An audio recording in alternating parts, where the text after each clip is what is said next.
being investigated, and then at the end he looked at this issue of how you complement by drawing from elsewhere. And really what conceptual frameworks do is they kind of lead in from there. So just to give you an idea of the sort of outline, I'm going to edge my way towards a definition using a whole lot of other people's ideas, look at some possible uses of conceptual frameworks, and then look at a traditional quantitative example of a conceptual framework taken from one of the textbooks, and then look at what I'm really hoping you will take away from here, and that is using a conceptual framework as the basis throughout your study of conceptualizing the research that you're doing. And I'm using an example that was done in a qualitative study where there are 3 examples, and it's an incremental process of how this conceptual framework evolves over time. So it looks at the research problem and they use it to try and get a sense of what the initial problem is. They refine it a little bit, and then they use it to generate research questions. There are others where they get the methodology added in, so that your conceptual framework evolves as a complete picture of your research study. And that's where I really want to emphasize or make the emphasis today. Okay, so towards the definition, just some opening comments. Very often used synonymously with theoretical frameworks. People just sort of use them interchangeably. And I guess there are a fair number of similarities. I'm going to try and distinguish them as best possible, keep them separate. By and large, conceptual frameworks kick in where you've got multiple theories, where Gibbon was talking about complementing. So you've got multiple theories, and now you're going to sort of take some things from a whole lot of places. Then it isn't, well, it is a theory, but you're pulling the concepts or the constructs out of those various theories.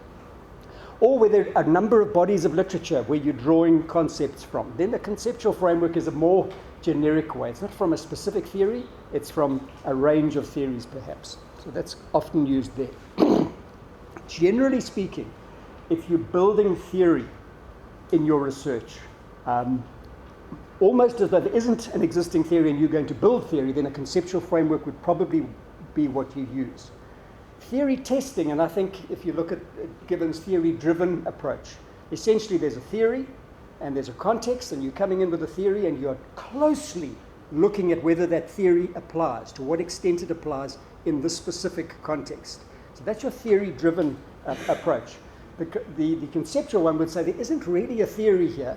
I've got a kind of idea. Let's go and see and explore perhaps the situation and come up with a possible theory at the end. So a completely different turnaround really of the approach.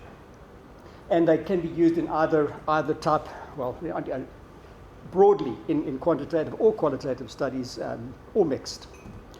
Okay, so edging towards a definition, just a couple of extracts, and you'll see the dates reflect my age, I suppose. They're from the previous century when I was 50. So, Miles and Huberman, thank you for that. Miles and Huberman, who are sort of the gurus of qualitative approaches, 1984 said, the current version of a researcher's map of the territory. And I quite like this idea of the map. It links in with the GPS that Gibbon was talking about. But essentially it's a sort of big picture, the map of the study, and it's the current version, because it obviously changes and evolves and grows and maybe deviates along the way. Quite a useful sort of starting metaphor. Weaver Hart, also in the dark ages of the 80s, I just like the wording. It's a thinking tool, your conceptual framework, not a totem to be worshipped. It's not like this thing that kind of constrains you. And in some ways, if you're using a theory-driven approach, you can feel as though the tightness of the theory constrains you somewhat, whereas the conceptual framework is saying you bring in things from elsewhere. So it's a thinking tool. It's something that will change as your research goes along the way. Similar to what Gibbon was saying, it's a less developed form of theory. It's sort of a kind of working theory. I've got a bit of an idea this is how it works, and the research will either confirm or disconfirm that theory. So we're getting closer to the turn of the century. Hopefully we'll move into the new century. These guys call it intermediate theory. So it's sort of, it's almost there, and it's going to be tested perhaps and confirmed or disconfirmed. And then Maxwell's a picture of your current working theory. You'll see the same sort of trends kicking in. And just to summarize from those bits and pieces, It's a constructed artifact. You are putting together that framework and constructing it. In some ways, the theoretical framework, if you find a specific theory, then the theory kind of, there it is. You found a theory that fits. When you're dealing with a conceptual framework, you are drawing from a number of sources and you're trying to put something together that best explains at that particular point your version of this phenomenon. And we mentioned a number of times that it evolves over time. So it's going to change as you move along through your thinking about the research phenomenon. So kind of elements of a definition in there. Some of the uses, very useful in the beginning, conceptual framework, to just kind of get a sense of what the problem's about. Because often we can be tackling something that's a bit vague. One-page conceptual framework, these are the main things that I'm working with. And we'll look at an example of that in a moment. Gibbon was very strong, and I know he's very strong on this alignment thing, that things should align. And very often, the theory will assist beautifully with that. However, if you don't have a strong theory that you're using, or you're drawing from multiple theories, then this is basically the next best, where you can say, well, I'm going to kind of keep it within the map, and that will be my alignment tool, if you like. We'll look at an example of that as well. It obviously will inform your research design, because your conceptual map, once you've got your questions, alignment to the methodology will follow. And at the end of the day, your conceptual framework will become, in a sense, your conceptual summary and your thesis, your output of your work, because it will have evolved from an initial thing that's a bit vague, move along gradually to the point where you say, this is how these things seem to be related. So very often, at doctoral level, they'll say, well, what is your contribution of knowledge? And people will say, I'm going to develop a framework or a model or something. And this is along those lines, where it's something that you can now say, this is something that I think is worth testing to see whether it's worthy of perhaps being considered a theory. So the reference that I'm drawing those from are from Berman, 2013, it's kind of close, we're getting there. Where she actually used a conceptual framework right throughout her study. And it really was it's a very useful article to see the use of a conceptual framework as a support for doctoral study. This isn't just a little thing. It's always a good thing to throw in a bit of terror into the mix. A quote from Leasham and Trafford: "A doctoral thesis without a conceptual framework is unlikely to pass," they say. And they've done a lot of work on examination of theses and vivas and all sorts of things. So they're saying without that, something to pull it together, the chances are that it'll be a bit diffuse and all over the place. So just a bit of terror is a good thing. Okay, so just a quick example of the quantitative use of conceptual frameworks. And now I'm taking a traditional research methods textbook, and they would say, here's what a conceptual framework is, and they will give us something along the lines of. So if there's no definitive theory, and you're now having to draw on perhaps your knowledge of a particular problem, or the literature around a problem, or you've got multiple theories, then a conceptual framework would be what you go for. And again, you're still constructing a working theory, but you're drawing from a number of different sources. So you're similar to the theory-driven approach, except there it's a little stronger. Here you're constructing this working theory. Similarly, you're identifying constructs or concepts that relate to the research phenomenon. However, they're not all coming out of one theory, or they might be coming from a whole range of sources, but you are drawing them in yourself. So the literature, existing theories.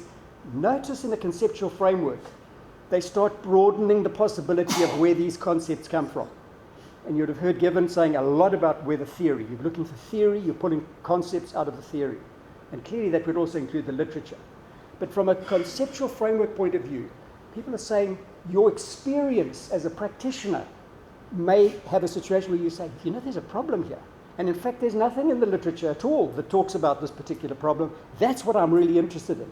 And that's where your innovative type of research comes in. If everything is geared around what theories there are, then we're kind of in a bit of a channel going along, whereas you might be observing things in practice or from experience that you want to add to that particular mix.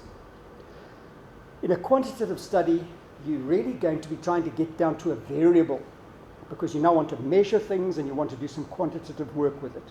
Quantitative, you tend to stay perhaps at the conceptual level rather than a variable which is sort of a measurable. But we'll stay with the quantitative example for the time being. In putting together this conceptual framework, if it's a quantitative study, you're looking for relationships. And you're saying, okay, I've got this concept called motivation. Does it directly influence or positively influence performance? And so these two variables saying, are they in, what sort of relationship are they in? Is it positive influence, negative influence, no influence, a whole range of possibilities. So you're looking for those relationships, and very often they're directional. This one will affect that one. In your qualitative study, the directions are sometimes a little more kind of diffuse, bidirectional perhaps.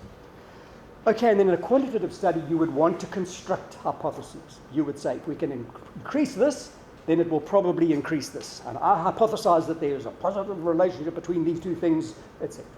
Okay, so that's your mindset, if you like, if you're putting together a conceptual framework in a quantitative study. And here's the example drawn from Sakharin. And I always say boogie, but I think it's a little kind of too hip. I think it's boogie or something. Okay, so the example that they've used, and I don't know whether this is just a topical topic with all the planes that seem to kind of disappear into all sorts of places. It's a very old example, so it predated it. So this is an example of a conceptual framework in a quantitative study as the textbook sees it. So they're saying, we're really interested in air safety violations. That's the phenomenon of great interest in this particular research. That's the dependent variable in their terminology. Say there, that sounds like the other people, that's ours. And they've come up with a whole range of things that they think influence these air safety violations in various ways. So there isn't a direct theory about air safety violations that they've been able to find. They've drawn from a couple of places, perhaps just their experience, and they've come up with these concepts or variables. So they're saying, looking at the top left, communication amongst cockpit members directly would play a role. And you see the arrow is a very strong relationship saying this will affect this in some way or the other. If there's, depending on the type of communication, but perhaps poor communication will have a negative impact. So that's the old quantitative relationship that they'll be looking for. Communication between ground control and the cockpit is another concept variable that they're saying would have an impact. Decentralization. Okay, it's a little bit of an interesting one. It doesn't quite fit into the other ones. They say will have an impact. So there's some management policy of decentralization that's perhaps having an impact. And notice the arrows they're saying, we think this actually impacts on communication between the ground pit, etc. I'm not going to go into detail on this, but just to give you the flavor. And then the last one, you've got training is another broad area, another variable or concept that they're looking at and saying, we think this does have an impact, and it's sort of logical. And there's an intervening variable just to show that they can use intervening variables, a nervousness and diffidence or something that also would have an impact on this thing called air safety violations. So this is the example that was given by Sakharin and Boogie as a conceptual framework.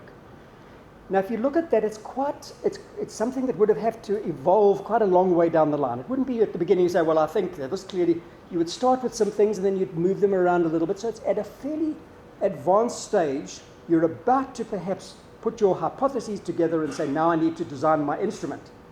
And as Gibbon was saying, you'd be saying, okay, we need to have a section on communication amongst cockpit members, a section. So the same alignment would apply. Okay. So that's your typical conceptual framework as conceived in the quantitative study. It's sort of like a summary just before you start looking at all your statistics to say these are the key variables. I have to measure these variables, and I'm saying these are the hypotheses that we're going to test in this study. Okay, I'm suggesting that we can use it more broadly than that. So let's move to the next idea, which is using it throughout your study. So, this particular study by Berman, qualitative study I've mentioned, unusual change of supervisor. So in the middle of the study, change of supervisor, Berman was faced with a quandary. How do I get this new supervisor into my study? And they came up with this idea, well, let's use a conceptual framework, we'll draw a picture, and we'll talk it through with the new supervisor. And it worked so well as a kind of common language. There were now two supervisors and a student, that in fact they said, well, we'll just keep going with this to keep the person on board. And in fact, it became the heart of the study. This little diagram, it was just to help the person come on board. Very interesting. But wanted to capture the essence of the study, and I think that's what the conceptual framework can do. You've got one page essentially, maybe it's a big page, but it's a map. You can't have a map book. And very often when we write things just sort of go off into places, and this can pull it into one spot. So the various phases that they went through was saying, well, this is the research problem that we're looking at, and getting a clear sense of the various theories that were possibly in use, what they were actually looking at, what the problem was.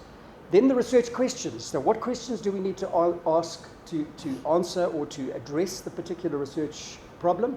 And then what methodology, and so on. It went on. I'm just going to look at some of those particular aspects. So this alignment thing came up together again. The whole thing of trying to keep things in one place means that you are aligning. And we'll see an example of that. And I hope it's visible because it's very, very small. Okay, so there it is, and it's almost visible. I'm surprised because I can't even see it here. The detail of the study is clearly not important. It's an educational space. It's about mathematical learning, but it's the principles that I think are fairly useful. So here is their first run at it, and essentially this was the one which says, this is the research problem area that I'm looking at, trying to get a kind of sense of it. So they were saying, okay, content, it's about school mathematics, and they give quite a lot of contextual information. And if you think of the quantitative conceptual framework, which is really just a variable, it's like no context, and you can see that a qualitative study is going to kind of flesh out some of that context. So on the left-hand side, then some information in terms of the content that is being looked at. In the middle, and remember it's about assessment, so in the middle, the theoretical foundation, the various theories that are available. So conventional assessment in a little box, you've got behaviorist theory, psychometric theory, etc., and then a little bit of detail on the way that those were implemented. So there's this kind of methodology aspect. Then down the bottom, alternative assessment, social constructivist with some other possibilities. At this particular point, they're presenting the big picture. They're saying, look, these are all the things that are out there, and their focus is actually on the bits that are shaded. So for this particular project, they're saying we're actually not too interested in evaluating systems and programs, so we kind of leave that out of the mix. But we need the content, is fine. The middle bit, we're trying to figure out where our focus is. We've got all these different types of assessments, but really we're looking at this dynamic assessment. We think that's a solution. And notice that it's coming out of two places. Clinical procedures is the practice person was actually a practicing psychologist who's interested in assessing clinically students who are struggling. So this dynamic assessment is coming with it kind of as a potential solution to the problem of assessment. So they're saying we're really focusing on that. And I mentioned on the right hand the purpose. There's three types of they identify 4 purposes from the literature, and they're saying we're really looking at the top 3. So already from that, just without the detail of the study, but you can kind of get a sense of the context, what this particular problem, research problem, what possibilities there are, and which areas this particular study is going into and which it's not. Okay, so just a simple little picture like that, and obviously you can make them more elaborate, perhaps using PowerPoint and other things. Okay, so moving from there, that was the research problem initially defined. Just a couple of comments. So they drew from multiple theories. You'd have seen the various theories mentioned. They also listed some of the content, the structural or constructs within those theories. It's drawn from a whole lot of places, the literature, practice, etc. I'm sort of repeating some of the things from earlier. There were sort of links. There were kind of little lines drawn to it, but very, very diffuse links. You think of that quantitative study as an arrow saying, this thing is saying, look, we're kind of exploring this. It's a quantitative study, obviously. Okay, so less formal than the quantitative example. And it shows some of the things that are actually going to be excluded from the study. which is a very useful thing when you're looking at it saying, okay, why aren't we doing this? Because very often you need to say why we haven't included certain things. So it's kind of giving you the big picture of the research problem that is being considered. Okay, sorry, I'm watching time. The next diagram, and there's contextual information. Okay, the next diagram is kind of the same, and it's not like you throw away the earlier one. There's this evolution of this conceptual framework. Okay, you'll see on the left-hand column a little bit more focus now. It's going in to look at place value numeration within this big thing of school mathematics. Now they're just looking at a very small little bit and focusing in on that in their particular assessment. And very often we would feel we've got to solve the problems of the universe. We're never going to do that anyway, but in fact a very small focus study can be extremely powerful. So they're focusing in on this particular chappie over here, this guy here. And then you'll see that they've trimmed down on the conventional assessment. We don't need all that detail now. That's kind of, we moved beyond that. Where they're still interested in some of the classroom procedures and the clinical procedures, but the focus is at the bottom there, expanding some of the, the alternative assessments. And that's where the study is going. So now you expand that particular area to look at the various aspects there. We're not too worried about that. And on the right-hand side, we've dropped off evaluation because now we're focusing the study. This is our study. We've got fuller context, but we've now got our particular study.